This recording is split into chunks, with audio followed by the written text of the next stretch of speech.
திருச்சிற்றம்பலம். ஓம் நமச்சிவாய. மாணிக்கவாசகரின் திருவாசகத்தில் 22வது பதிகம் கோயில் திருப்பதிகம்.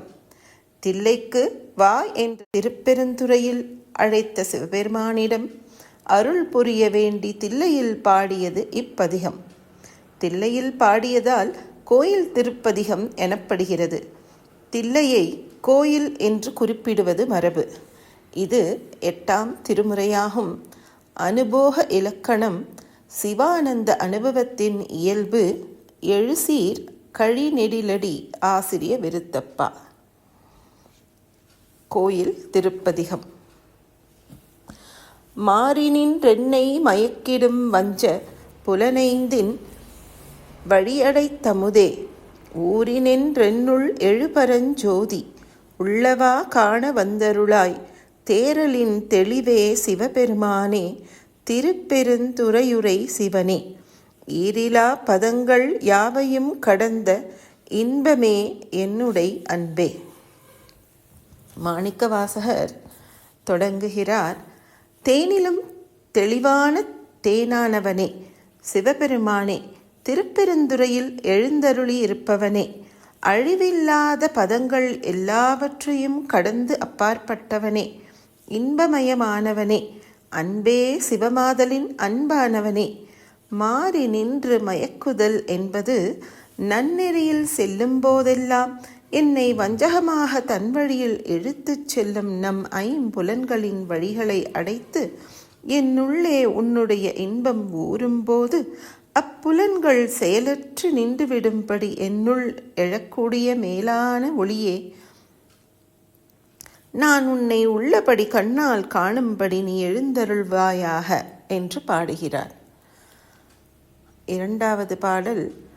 அன்பினால் அடியேன் ஆவியோடாக்கை ஆனந்தமாய் கசிந்துருக என்பரம் அல்லா இன்னருள் தந்தாய் யானிதற்கிலனார் கைமாறு முன்புமாய் பின்பும் முழுதுமாய் பரந்த முத்தனே முடிவிலா முதலே தென்பெருந்துறையாய் சிவபெருமானே சீருடை சிவபுரத்தரசே. முன்புமாய் பின்பு முழுதுமாய் பரந்த முத்தனே, முடிவில்லாத முதல்வனே, எல்லா உலகங்களுக்கும் முன்பாகவும் அவை அழிந்த பிறகு பின்பாகவும் எல்லா இடத்திலும் வியாபித்து இருப்பவனே, எல்லா காலங்களிலும் இருப்பவனே, முதலும் முடிவும் இல்லாத முதற்பொருளே, திருப்பெருந்துறையில் எழுந்தருளியவனே, சீர்மிகுந்த கைலையின் அரசனே, உன்மேல் வைத்த அன்பினால் என் உயிர் கசிந்துருகும் போது என் உடலும் ஆனந்தமாய் நெகிழ்கிறது. இந்த இன்னருள் புரிந்த உனக்கு நான் என்ன கைமாறு செய்யப் போகிறேன்? 3வது பாடல். அரைசனே அன்பர் கடியனேனுடைய அப்பனே ஆவியோடாக்கை புரை புரை கனிய புகுந்து நின்றுருக்கி பொய்யிருள் கடிந்த மெய்ச்சுடரே திரைபொறா மண்ணும் அமுதத்தென் கடலே திருப்பெருந்துறையுரை சிவனே உரையுணர் விரந்து நின்றுணர்வதோர் உணர்வே யான் உன்னை உரைக்குமார் உணர்த்தே. 3வது பாடலில் என் உடம்பு புரை புரை கனிய என்பது ஒவ்வொரு துளையிலும், அதாவது உடம்பின் ஒவ்வொரு மயிர்கால்களிலும் நெகிழ்ச்சி வெளிப்பட என்னுள் புகுந்து அறியாமை என்ற அஞ்ஞான பொய்யை அகற்றி மெய்ஞானத்தை உணர்த்திய அலைகள் வந்து மோதாத அமுதமாகிய தெளிந்த கடலை போன்ற சிவபெருமானே, திருப்பெருந்துறையில் வீற்றிருப்பவனே, என் இறைவனே, வாக்கும் மனமும் கடந்து நின்று திருவருளால் உணரும்படியான உணர்ச்சி பொருளே, நான் உன்னை புகழ்ந்து உரைக்கின்ற வழியை எனக்கு உணர்த்துவாயாக. அன்பு செய்பவர்களை உன் அருளால் ஆட்சி செய்பவனே, அடிமையாக்கிய என் அப்பனே என்று பாடுகிறார். 4வது பாடல். உணர்ந்தமா முனிவர் உம்பரோடொழிந்தார் உணர்வுக்குந் தெரிவரும் பொருளே இணங்கிலி எல்லா உயிர்கட்கும் உயிரே எனை பிறப்பருக்கும் எம் மருந்தே திணிந்ததோர் இருளில் தெளிந்த தூவெளியே திருப்பெருந்துறையுரை சிவனே குணங்கள்தாம் இல்லா இன்பமே உன்னை குறுகினேற்கினி என்ன குறையே. கற்று உணர்ந்த பெரிய முனிவர்களும் தேவர்களும் மற்ற ஏனையோரது உணர்ச்சிக்கும் உணர்வதற்கு அருமையான பொருளே, ஒப்பில்லாதவனே, எல்லா உயிர்கட்கும் உயிரானவனே, எங்கள் பிறவிப்பிணியை போக்குகின்ற மருந்தே, அறியாமை என்னும் செறிந்த இருளில் இருந்த எங்களுக்கு அறிவெனும் ஒளியாக வெளிப்பட்டவனே, திருப்பெருந்துறை சிவனே, சத்துவ ராசத மற்றும் தாமச குணங்களுக்கு எல்லாம் அப்பாற்பட்டவனே, உன்னை அணுகிய எனக்கு இனி எந்த குறையும் இல்லை என்று வணங்குகிறார். 5வது பாடல். குறைவிலா நிறைவே கோதிலா அமுதே ஈரிலா கொழுஞ்சுடர் குன்றே, மறையுமாய் மறையின் பொருளுமாய் வந்தென் மனத்திடை மன்னிய மன்னே, சிறை பெறா நீர்போல் சிந்தைவாய் பாயும் திருப்பெருந்துறையுரை சிவனே, இறைவனே நீ என் உடலிடங் கொண்டாய் இனியுன்னை எண்ணிறக்கேனே. குறைவது என்பது இல்லாமல் எங்கும் எப்போதும் நிறைந்து இருப்பவனே, பரிபூரணம் ஆனவனே, குற்றமில்லாத அமுதே, ஈரில்லாத அணையா விளக்கே, முடிவே இல்லாத மலை போன்ற பேரொளியே, வேதமுமாய் வேதத்தின் பொருளுமாய் இருப்பவனே, அவனே வந்து எம் உள்ளத்தில் புகுகின்றான், அவன் அருளாலே அவன் தாழ் வணங்கி என்பது போல் நம் மனதில் வந்து நிரந்தரமாக தங்குகிறான். அணை கட்ட முடியாத தண்ணீர் போல அடியார்களின் மனமாகிய அன்பு பள்ளத்தில் பாயும் சிவபெருமானே, திருப்பெருந்துறை உரைபவனே, இறைவனே, நீ என் உடலில் வந்து குடிகொண்டாய். நீயும் நானும் ஒன்றான போது உன்னிடம் வேண்டுவதற்கு எனக்கு ஒன்றுமில்லை என்று முடிக்கிறார். 6வது பதிகம். இறந்திறந்துருக என் மனத்துள்ளே எழுகின்ற சோதியே இமையோர் சிறந்த நீர் பொலியுங் கமலச்சே வடியாய் திருப்பெருந்துறையுரை சிவனே, நிறந்த ஆகாயம் நீர்நிலம் தீகால் ஆயவை அல்லையாய் ஆங்கே, கரந்ததோர் உருவே கழித்தனன் உன்னை கண்ணுறக் கண்டு கொண்டின்றே. இறந்திறந்து உருக என்று 2 முறை கூறுகிறார்.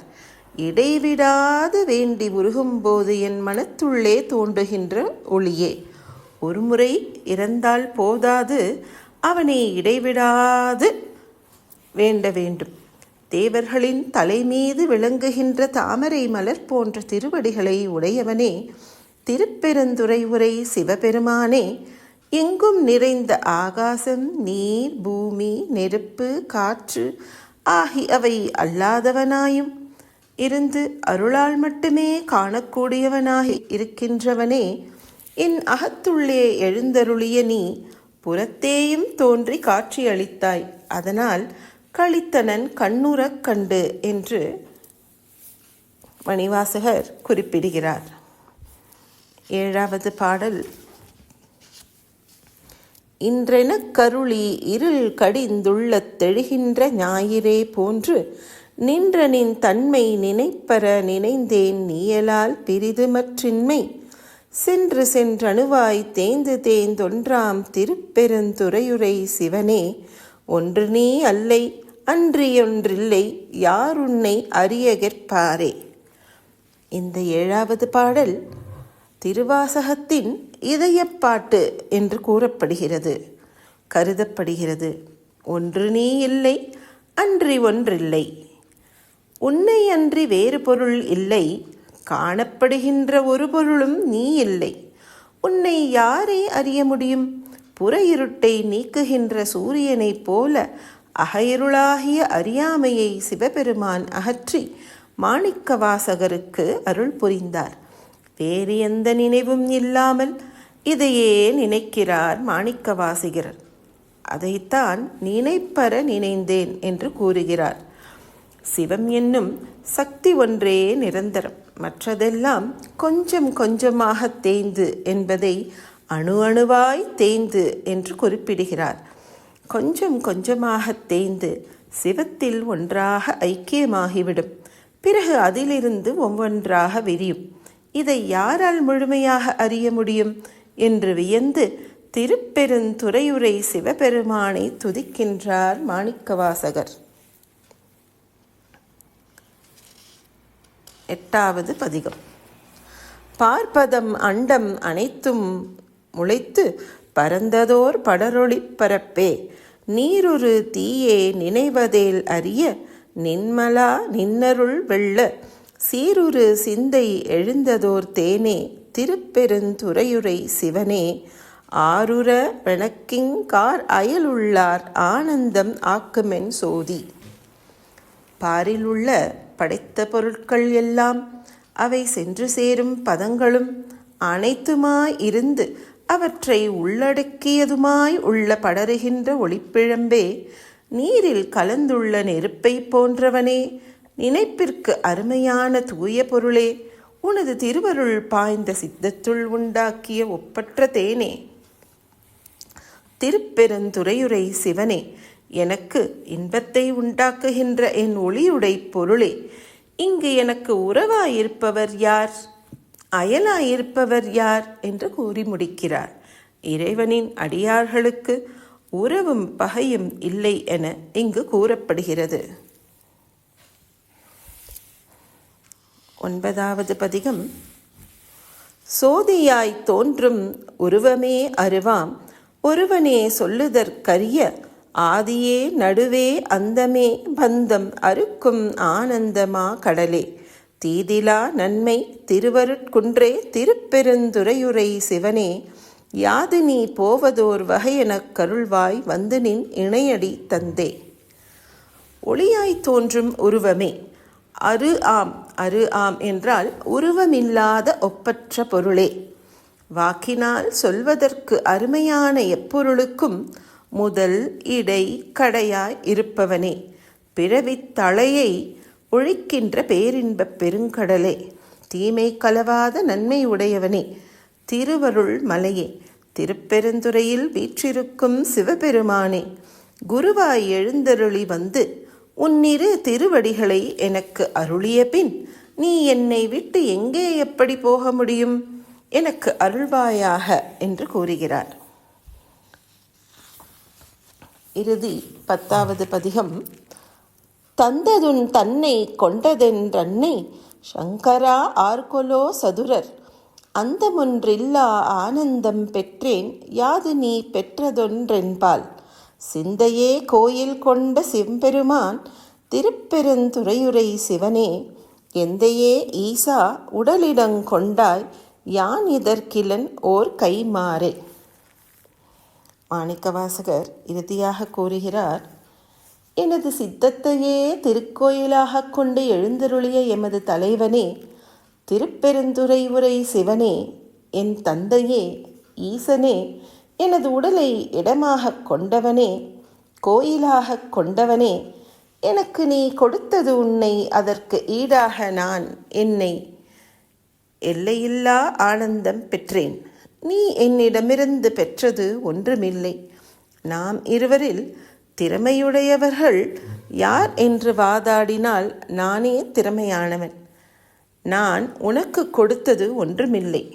உன் உதவிக்கு எந்த கைமாறு செய்ய முடியும் என்னால் என்று கூறி இந்த பதிகத்தை முடிக்கிறார் மாணிக்கவாசகர். ஓம் நமச்சிவாய. திருச்சிற்றம்பலம்.